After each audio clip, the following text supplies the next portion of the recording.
Anda menyaksikan Breaking News Kompas TV, Saudara, bersama saya Niputu Trisnanda. Saudara, hari ini pelaksana tugas Jampitsus Rudi Margono mengatakan secara resmi menerima 3 perkara kasus dugaan korupsi besar yang kini ditangani oleh Polri. Rudi mengatakan pengembangan alat bukti dan barang bukti terus dikoordinasikan dengan Kortas Tipikor Polri untuk penanganan perkara ini.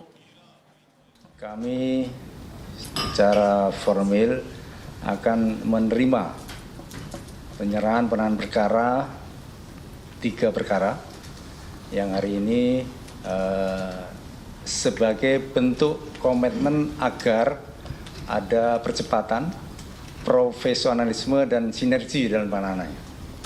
Karena faktanya masyarakat, publik menunggu terkait dengan penyelesaian perkara seperti yang disampaikan oleh Bapak Ketua Komisi 3 tadi. Apa yang disinergikan yang penting adalah untuk percepatan. Yang pertama, untuk pengembangan alat bukti untuk maksimalitas, kemudian pengembangan barang bukti. Dan yang lebih penting adalah sinergi. Hari ini walau diserahkan kepada Jampitsus, kita tetap koordinasi sinergi dengan Kortas Tipikor beserta jajaran agar ada kepastian dalam penyelesaiannya. Tentunya kami selaku penyidik, selaku Jampitsus akan memastikan alat bukti yang ada, barang bukti yang ada, hubungan kausalitas dengan apa yang disangkakan. Yang lebih penting juga kita tetap menghormati asas praduga tak bersalah. Sementara itu, Saudara, Kakortas Tipikor Irjen Toto Suharyanto mengatakan sudah memeriksa 15 saksi dan juga 2 ahli. Dan berdasarkan gelar perkara, polisi menetapkan 2 tersangka berinisial DR dan juga FA. Proses penanganan yang dilakukan oleh Polri, kita telah melakukan pemeriksaan terhadap 15 saksi, kemudian 2 ahli, termasuk telah melakukan beberapa penggeledahan di beberapa lokasi yang rekan-rekan seluruhnya sudah sejak awal monitor dan mengetahui.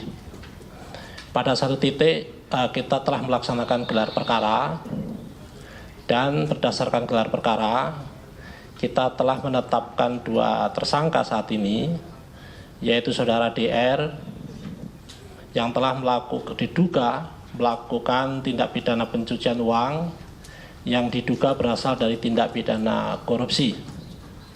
Kita telah kenakan pasal 4 dan atau pasal 5, junto pasal 10 Undang-Undang 8 2010 atau pasal 607 ayat 1 huruf B dan huruf C di KUHP yang baru.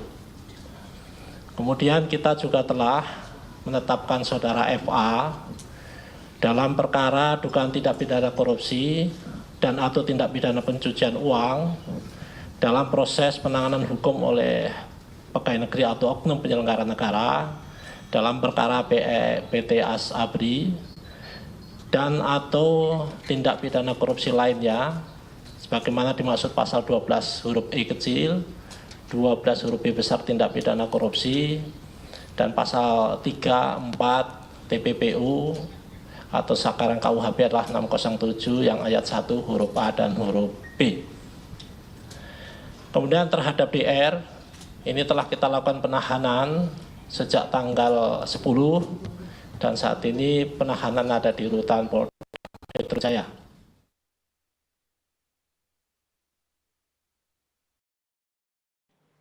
Saudara, Komisi Pemberantasan Korupsi bilang pihaknya tidak mengambil alih penanganan perkara dugaan 3 kasus korupsi besar yang kini tengah diusut Polri. Hal ini disampaikan Deputi Bidang Penindakan dan Eksekusi KPK Asep Guntur Rahayu. Asep menyebut keterlibatan KPK baru sebatas menjalankan fungsi koordinasi dan supervisi.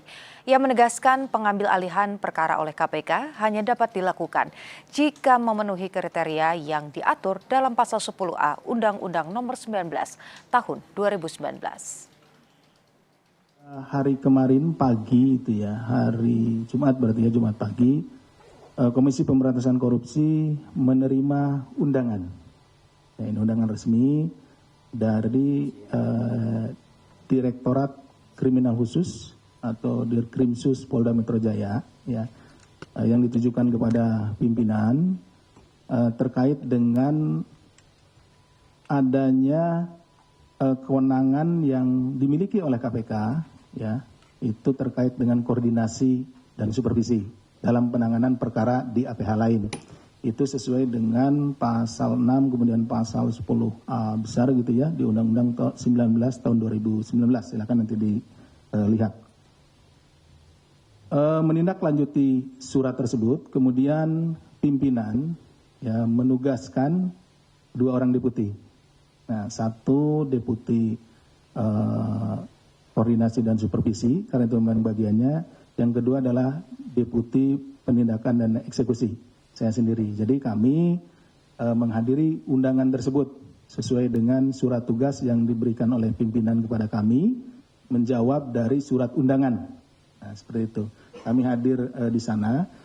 Di sana kami berdiskusi ya, diskusi dengan penyidik itu terkait dengan bagaimana terkait dengan koordinasi dan supervisi sebuah perkara kan gitu ya.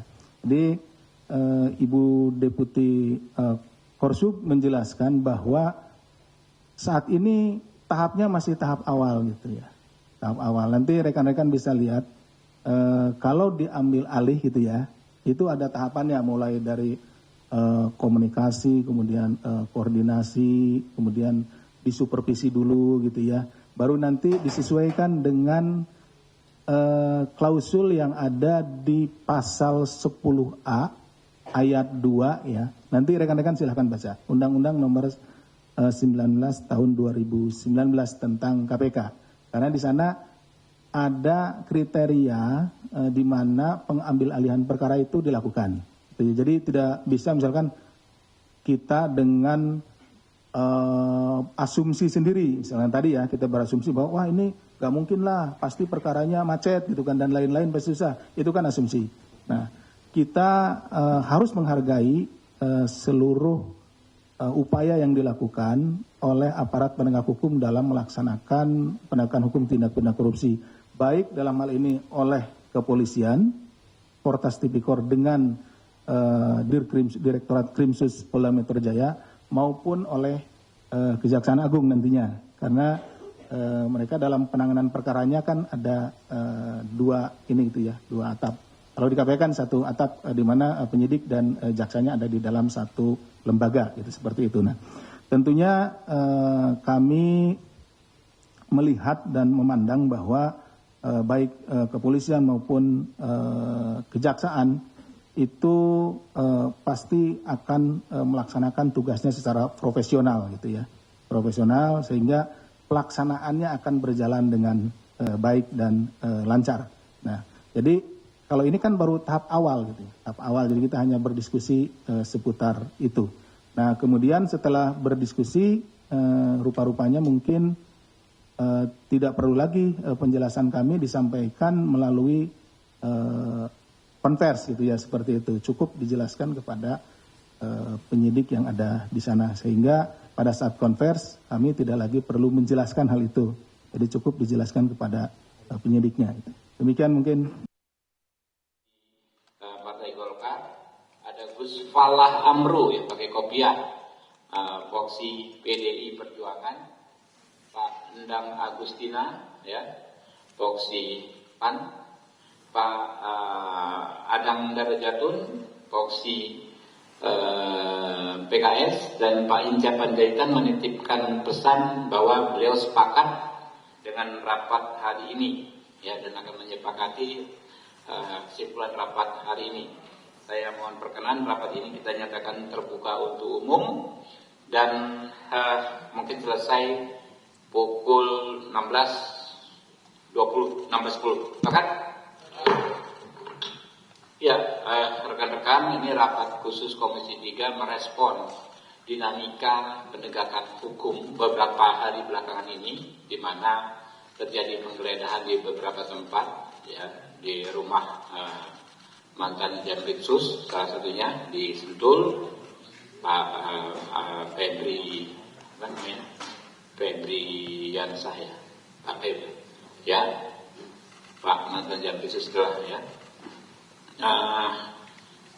Kami ya tadi juga sudah berinisiatif menghadiri ya dan mendorong pertemuan antara Kortas Tipikor Barreskrim Mabes Polri ya, dan pihak Jampitsus yang baru terkait penanganan perkara ini yang sekarang ditangani oleh leading sektornya Jampitsus, tetapi tetap dengan bersinergi dengan Kortas Tipikor dan nanti akan disupervisi oleh KPK ya, dan juga akan diawasi langsung oleh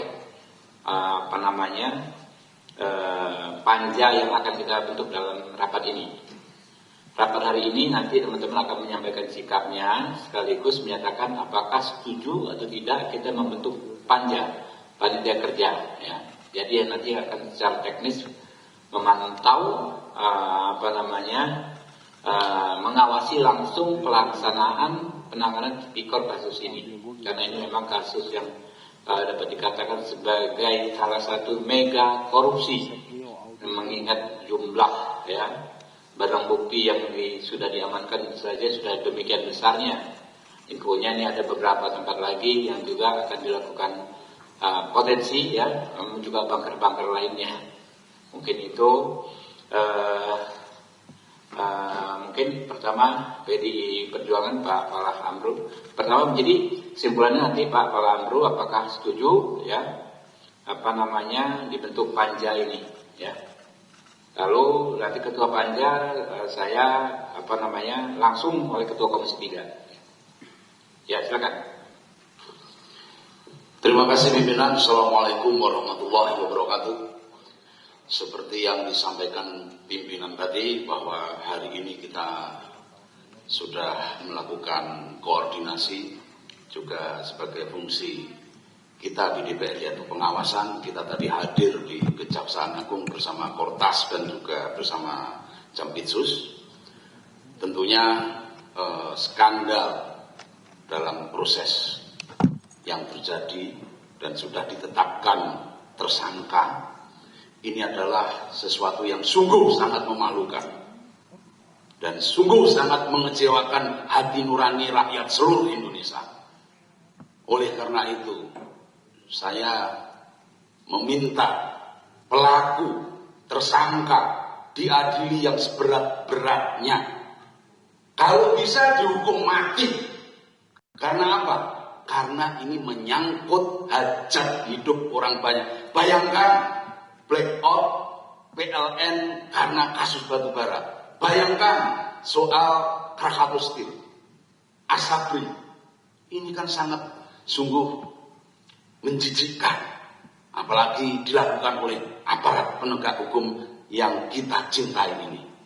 Saya sepakat dengan pimpinan mengusulkan untuk dibikin panja terkait kasus yang saat ini lagi kita dalami ini. Terima kasih. Panja dan ketua panja Habibur Rahman setuju?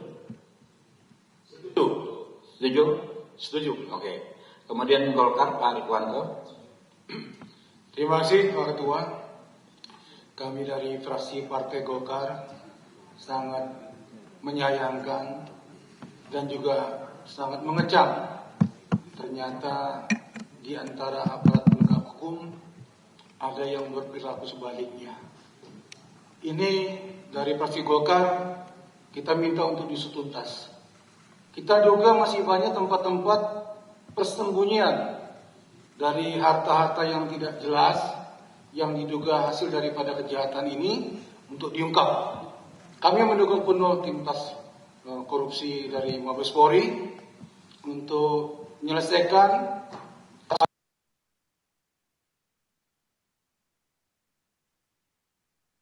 mendukung sepenuhnya Panja untuk panja. ketuanya. Penanganan kasus dengan ketuanya adalah ketua kami Pak Habibur Rahman. Terima kasih. Langsung Partai Gerindra. Terima kasih pimpinan. Kami fraksi Partai Gerindra setuju dengan pembentukan panja pengawasan dan ketua panjanya Pak Habibur Rahman, karena panja ini membuat kasus ini semakin terang benderang dan memastikan kasus ini berjalan sesuai koridornya. Terima kasih. Nasdem. Terima kasih Ketua. Kami mungkin fraksi Nasdem dengan ini menyatakan mendukung dibuatnya bentuknya panjang dengan ketuanya, ketua kami Bapak Habibur Rahman, dan tentu kami minta supaya kasus ini diusut tuntas sampai ke akar-akarnya karena ini sudah mencederai rasa keadilan masyarakat. Terima kasih. Assalamualaikum warahmatullahi wabarakatuh. Pak PKB, Pak Amro. Ya, Pak Abdul, sore, terima kasih.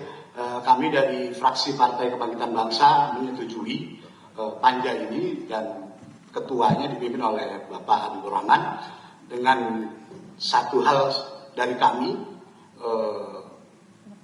untuk tidak berhenti di sini, dalam artian banyak hal yang harus diungkap. Salah satunya pemerasan yang terjadi yang memang sudah diketahui publik.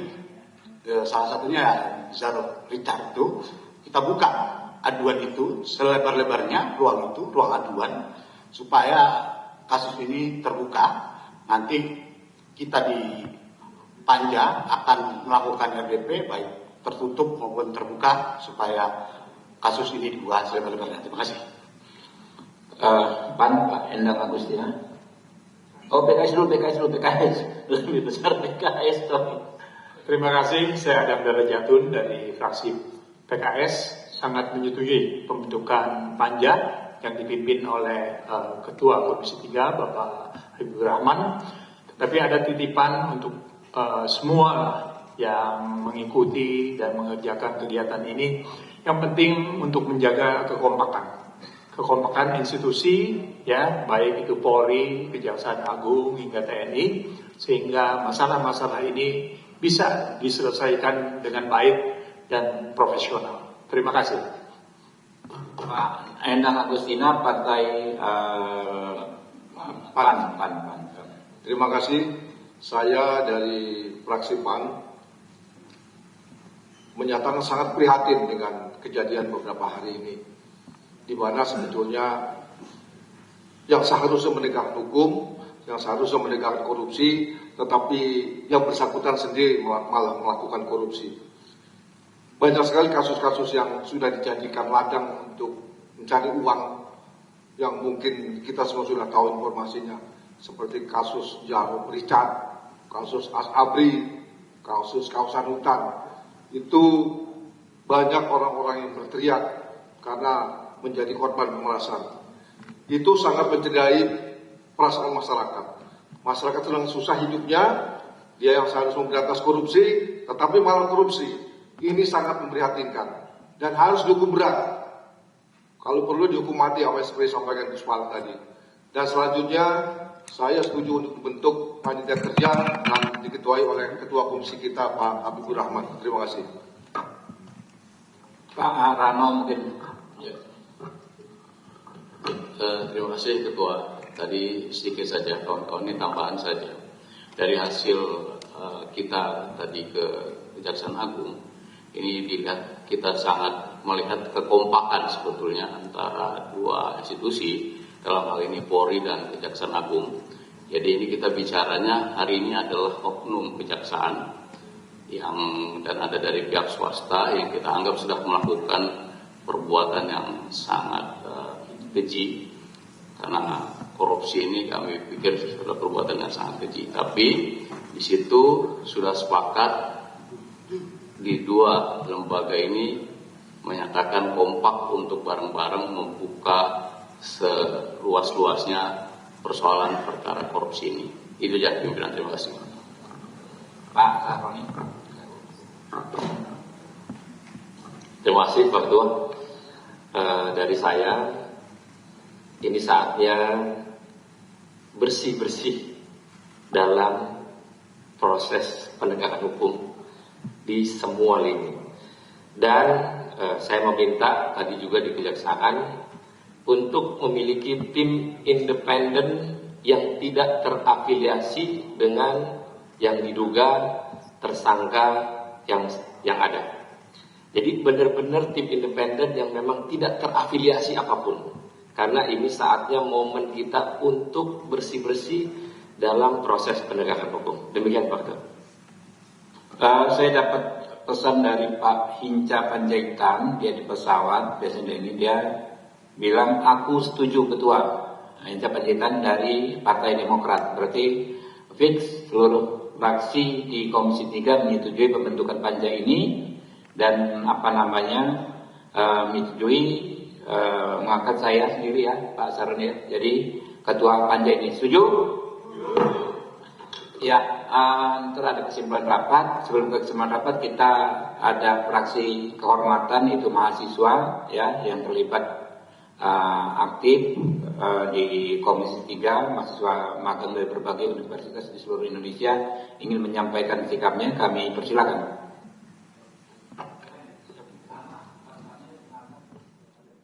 Ya, saudara, kita baru saja mendengarkan pernyataan dari Ketua Komisi 3 DPR RI Habibur Rahman dari fraksi Gerindra yang muncul begitu di hadapan publik menggelar rapat terbuka di DPR RI pada sore hari ini, di mana tadi sejumlah fraksi menyampaikan pandangan terkait pembentukan panja yang fungsinya nantinya adalah untuk memantau dan juga mengawasi proses penyelesaian 3 kasus korupsi, di mana tadi seluruh fraksi sepakat bahwa Ketua Panja ini nantinya akan dipimpin oleh Habibur Rahman sendiri. Saudara, untuk mengetahui penetapan 2 tersangka dalam 3 kasus korupsi besar, kita sudah terhubung dengan jurnalis Kompas TV, ada Benedictus dan juga juru kamera Gahniar.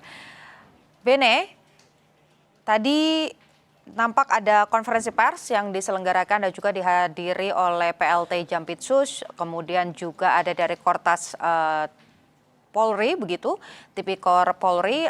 Bisa Anda sampaikan dan juga ulas siapa saja tersangka yang kemudian ditetapkan dan pasal apa yang kemudian disangkakan kepada kedua tersangka?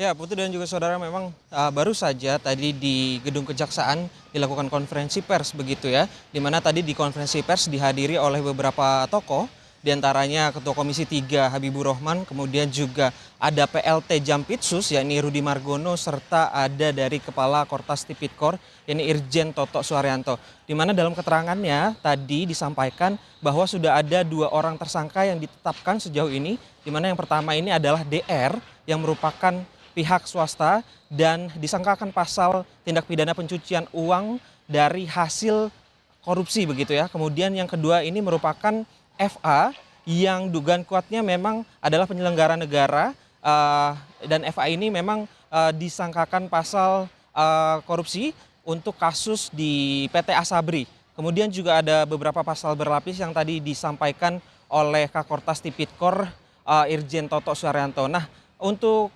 kasusnya sekarang memang sudah dilimpahkan begitu ya dari Kortas Tipikor ke Jampitsus. Tadi Rudi Margono selaku PLT Jampitsus menegaskan bahwa berkasnya sedang dalam proses dilimpahkan dari Kortas Tipikor ke Jampitsus. Ini artinya untuk kedepannya, untuk penyidikan dan yang lain hal sebagainya, kasus akan ditangani oleh Jampitsus begitu ya Putri dan juga saudara. Namun tadi Rudi Margono juga menjelaskan bahwa tidak akan berhenti sampai di sini. Koordinasi akan terus dilakukan dengan beberapa stakeholder, terutama dengan Kortas Tipikor, di mana juga sudah ada 15 orang saksi yang diperiksa sejauh ini dan 13 lokasi yang digeledah sampai dengan hari ini. Begitu Putu. Baik, 15 saksi diperiksa, sejumlah tempat digeledah, 2 tersangka akhirnya ditetapkan dan juga diumumkan kepada publik. Ada DR pihak swasta disangkakan dengan kasus TPPU dan juga ada FA yang disangkakan dengan pasal korupsi dari PT Asabri. Terima kasih laporan lengkap Anda, jurnalis Kompas TV, ada Benedictus dan juga juru kamera Gahniar Febrian dari Kejaksaan Agung RI. Saudara, Kakortas Tipikor Irjen Toto Suharyanto mengatakan sudah memeriksa 15 saksi dan 2 ahli. Berdasarkan gelar perkara, polisi menetapkan 2 tersangka berinisial DR dan juga FA. Penanganan yang dilakukan oleh Polri, kita telah melakukan pemeriksaan terhadap 15 saksi, kemudian 2 ahli, termasuk telah melakukan beberapa penggeledahan di beberapa lokasi yang rekan-rekan seluruhnya sudah sejak awal monitor dan mengetahui. Pada satu titik kita telah melaksanakan gelar perkara dan berdasarkan gelar perkara kita telah menetapkan 2 tersangka saat ini, yaitu saudara DR yang telah diduga melakukan tindak pidana pencucian uang yang diduga berasal dari tindak pidana korupsi.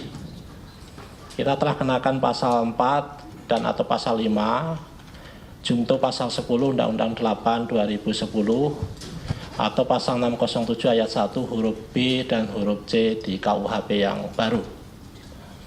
Kemudian kita juga telah menetapkan saudara FA dalam perkara dugaan tindak pidana korupsi dan atau tindak pidana pencucian uang dalam proses penanganan hukum oleh pegawai negeri atau oknum penyelenggara negara dalam perkara PT Asabri dan atau tindak pidana korupsi lainnya sebagaimana dimaksud pasal 12 huruf E kecil, 12 huruf B besar tindak pidana korupsi, dan pasal 3, 4. Saudara, demikian breaking news Kompas TV. Informasi lainnya terkait dengan pengusutan kasus 3 mega korupsi yang saat ini sudah dilimpahkan ke Kejaksaan Agung lewat Jampitsus akan terus disampaikan perkembangannya dalam program-program lainnya di Kompas TV. Saya Niputu Trisnanda, saudara. Terima kasih, sampai jumpa.